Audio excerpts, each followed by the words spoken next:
Hello, everybody, and welcome to Penny for a Tale. And for our story Beyond the Wall in Westeros, story of Brotherhood of Shadows, our Song of Ice and Fire tale. Very special night tonight. It's our finale. But before we get to closing things, it's time to open them with friends. As such, I would love for you all to meet these fantastic people. Spencer, how are you doing? Well, I am good and stressed out for tonight because finales, especially with something as grand of a scale as we are heading into, are probably going to be pretty stressful. But I am Spencer at SpencerDVA on Twitter, Discord, etc. I play Elyon Storm, a veteran of the Night's Watch who is now essentially 3/4 of a person going into this battle. So we shall see how they fare tonight. Speaking of faring, Greg, how you doing? I'm doing great. I'm Greg Schneider from Blackshield Productions.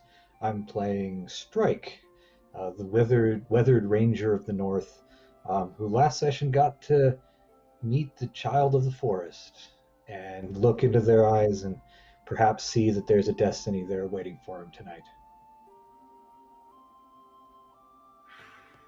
And speaking of destinies, Celeste, how are you doing this evening? Hey everybody, it's me, Celeste, playing everybody's favorite bastard of the Reach, Bryndon Flowers.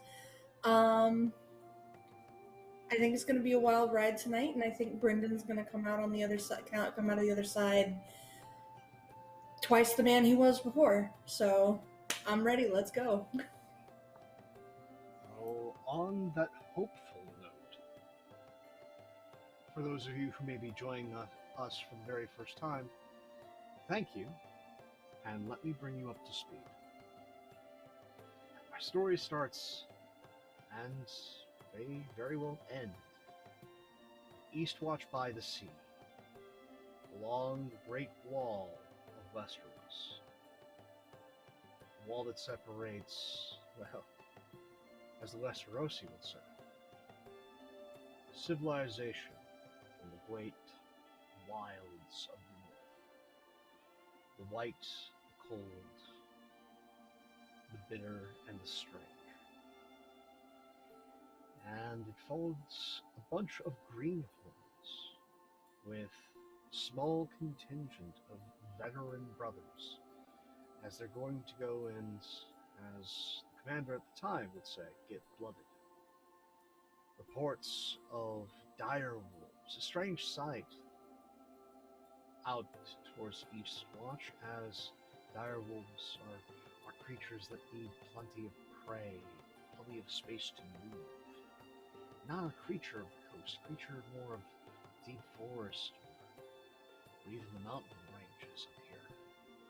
But no, a number were sighted. And so, partly to just get these lads some combat experience, some experience ranging, to see how they fare, and to investigate this strange sighting. 10 brothers in black were sent north. And along the coast road, they entered the haunted forest. A great green stretch filled with, well, all those boggarts and brew, all those lullabies and fairy tales. And, well, wildlings and other wonderfully horrific and deadly things. And after a night of being tormented by howls, unrest, a trip, a march of horrific undertaking, except for the very jolly, smiling Stryke, They continued to press on further and found a cabin in the woods. A cabin that had an odd owner, a dead owner, and yet still he was chopping wood. Didn't pay much heed to the brothers as they were tracking their quarry. And in that moment of strangeness and realization, they judged that discretion was the better part of valor and tried to run past this cabin. Not before a few of them caught ear and eye of those dire wolves, and something worse, a white walker. They fled with much speed north. One of the brothers nearly perishing if it weren't for Bryndon's quickness and speed, saving them from one terrible fall. But there are swamps even in the cold places. And swamps are a nasty place to pick up a disease. And as one of the 10 fell, buried along a beach, they were in eyesight of a tower, a keep of sorts, once constructed long ago, possibly in the ages of the first men. A tower that had been lost, but was recently retaken by the Brothers of Eastwatch. They went to go and inspect it. Hopefully there would be aid, but there was questions more than aid to be found. The walls and gate barred from the outside. They removed that barricade and pressed inward, finding much of the place abandoned and signs of stranger things still. Basements with furniture and ceilings, splashes of blood and something blue along the wall. Hints of a struggle, hints of foul play. But they had already been through hell, and they needed a place to sleep, and this seemed as secure as any. But in that night, sleep was broken by howls and screams of things best forgotten. Something shadowy broke free from the basement. And with the aid of the wolves, came to assault the brothers. And, well, 10, well, in this case 9, quickly became 6, as more fell to blade, tooth, claw, fire, magic. A man clad in bone, mentioning the mistress, fell one of the brothers with fire and blade before he himself was killed. And the brothers found themselves fleeing once again further north, further into the woods, which then decided to spit them out. Far further north than they should be. Farthest bit of civilization, Hardwood. Farthest northern port in all of Westeros. A place occasionally held by wildling bands, pirates, and other fun-loving folk.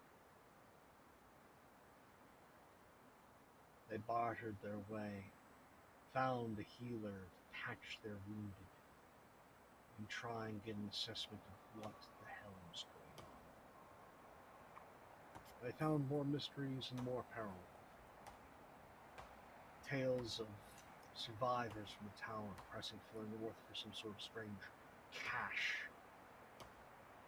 Others would probably have run afoul of the locals, their cloaks, put up as signs and trophies along the wash lines of Harbor. finding out that as perilous as their stay was here, there was even more peril in the water, keeping trade locked down in this piratical port. Great, terrible beast. Something from the deeps, something that should have been just a fairy tale. A hull breaker, a sea serpent, was preying upon the frozen shores.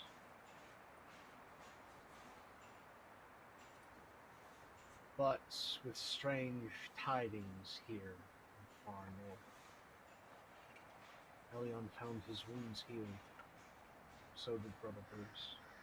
Visitation by someone, silver hair, strange words.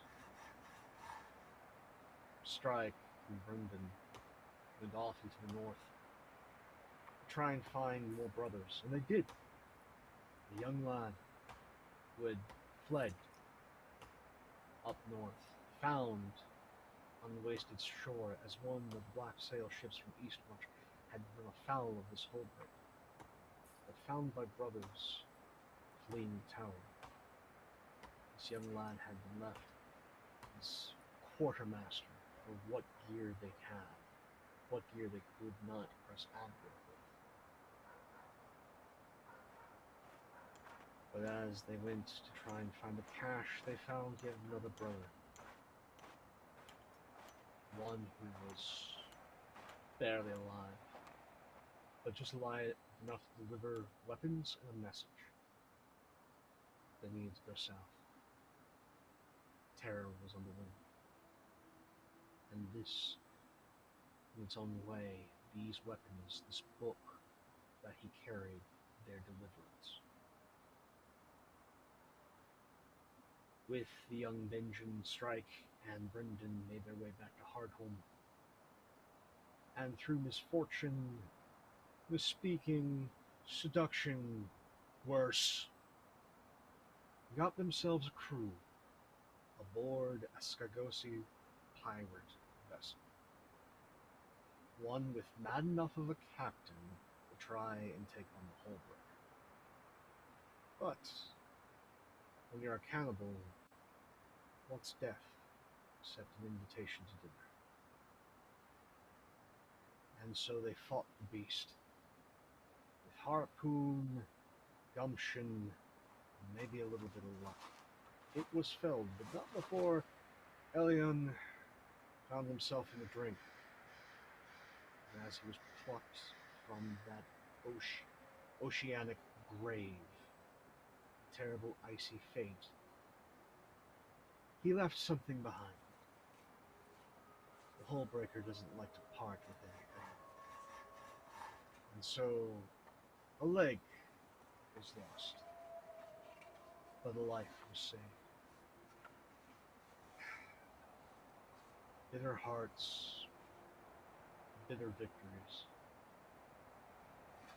and knowing that there was nothing but more fighting awaiting them as they headed towards Eastwatch.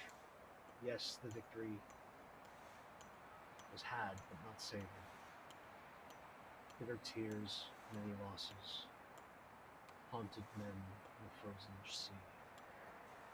They sailed south, making peace what they could with one another. Visitations strange and wondrous. The North has its keepers.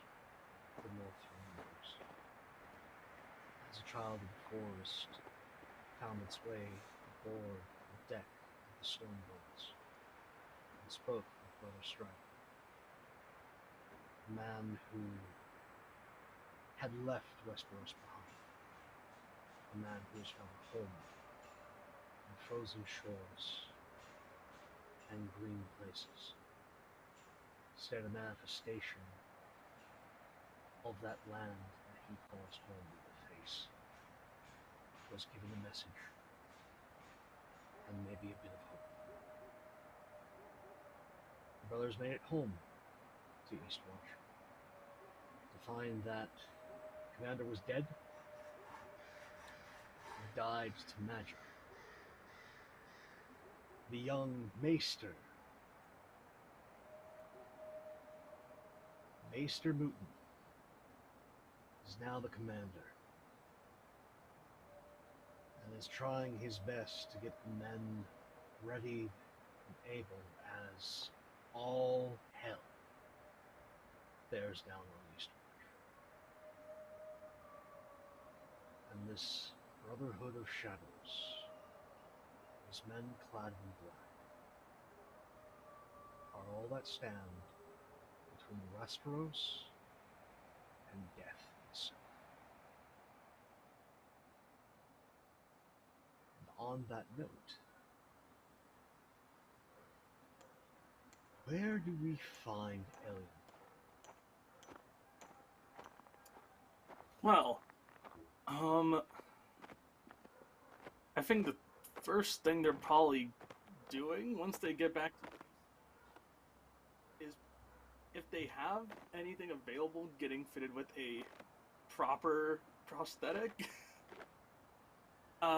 Since I just have peg leg with unicorn horn, that's not really too functional in battle. It's not comfortable, to say the least. It's done the job. But Yeah. Some of the young stewards, those that were training with Putin before he had to take command, tend to your leg. Fortunately, the craftsmen and the smiths, few skilled ones who have run afoul of the temper of a lord, or worse, found their way to Eastwatch. Skilled hands, skilled work, not let gone to waste. Quickly make you something functional. Something fits a bit better. You're not going to be winning any dance competitions, but to make it around the field, it'll do. It'll do It's better than functional. what you That's all I have. need. That's all I need. But as a bit of embellishment and not to waste something so interesting,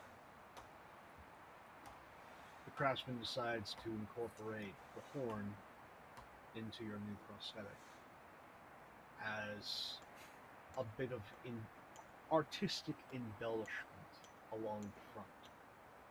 And one of 5 little stabilizing pegs to give you a bit of grip is the tip of that horn. Cool. Alright.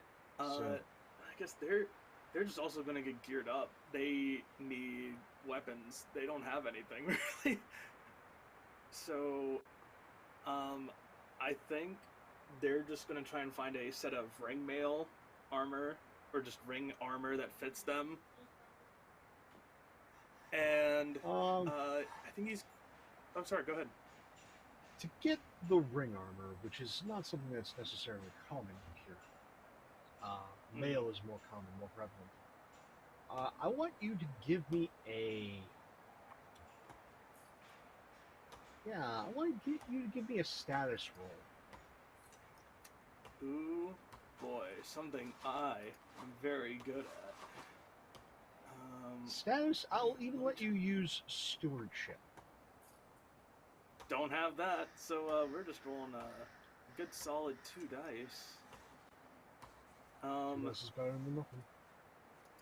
Yeah.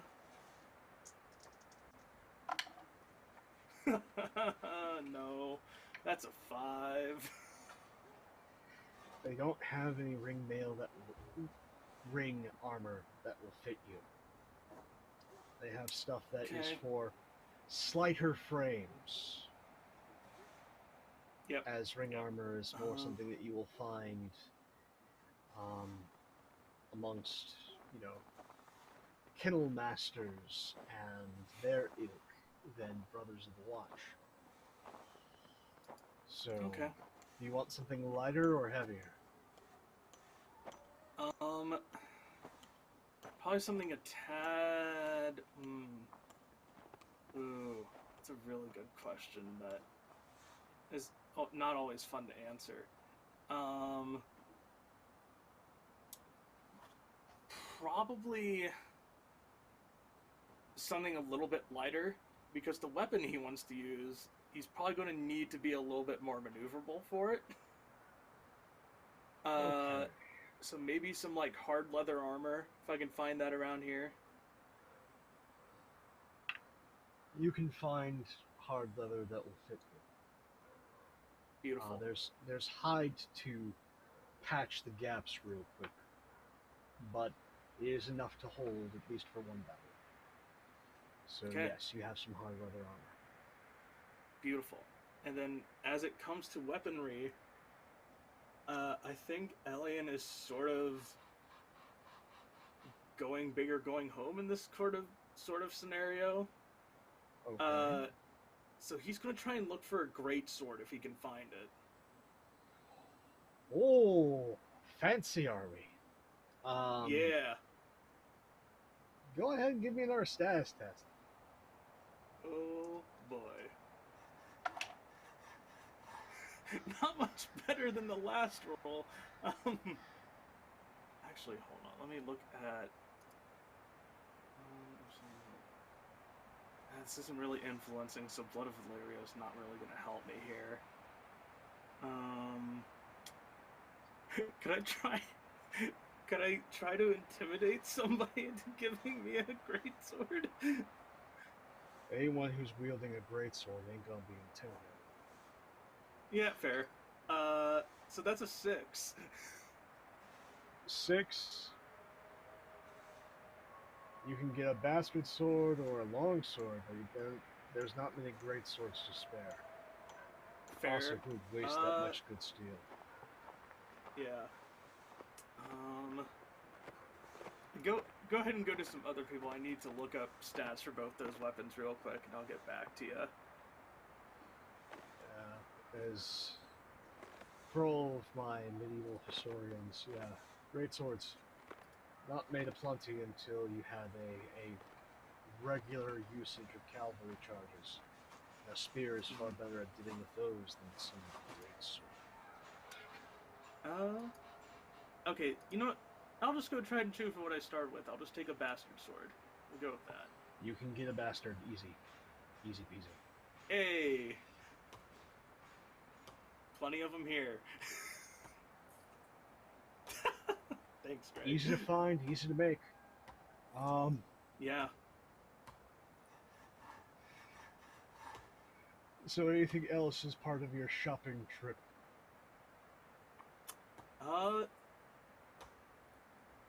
Eventually, I'll let the other two do things first, but I think a discussion that we need to have once we're all done is the distribution of the special weapons that we now have in our possession. Fair. Yeah. So where do we find Stryke? Stryke is looking for the former maester, now commander, right away. You need Commander Mooton's not hard to find. He is not far away from the commander's office. There is a map room right ahead of the commander's office that he is standing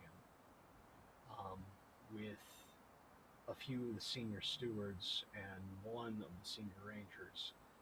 And it is a map of the wall, the local surrounding area north of the wall, and then a good section of the gift south of the wall, splayed out before.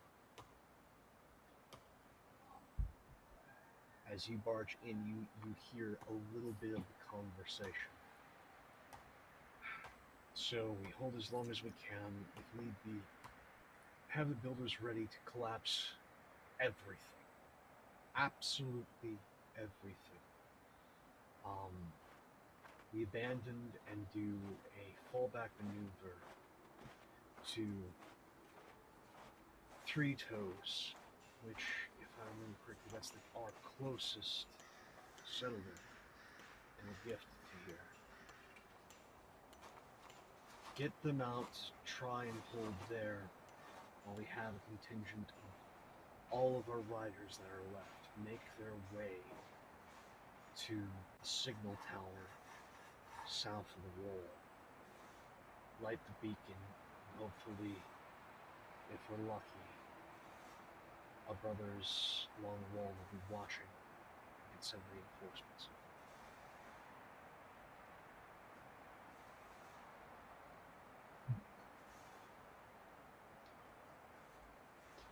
Well, looks like somebody's standing. Another of the brothers speak up to the ranger. You haven't worked with him much,